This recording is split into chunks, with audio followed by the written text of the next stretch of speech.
More and more transport operators are opting for electric buses. This leads to new challenges for the dispatchers in the control center.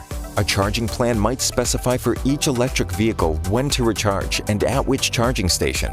But delays and detours can make it difficult, if not impossible, to adhere to the plan. This is where the new system component Leo Volta comes in.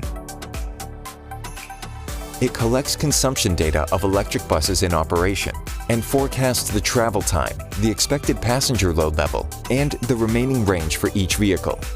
How does this work?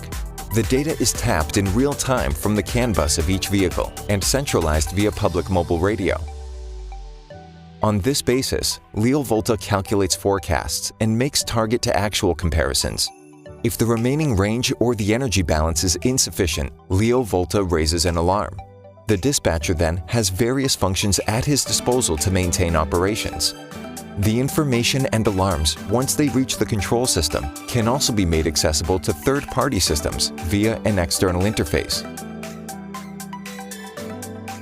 When a vehicle docks at a charging station, Leo Volta sends a charging request to specify by when the vehicle should recharge and how much energy should be transferred.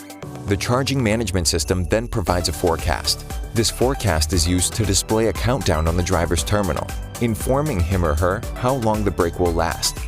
At the same time, the forecast is used for traveler information and transfer protection. Get the most out of your e-bus fleet with Leo Volta, the new system component from Trapeze.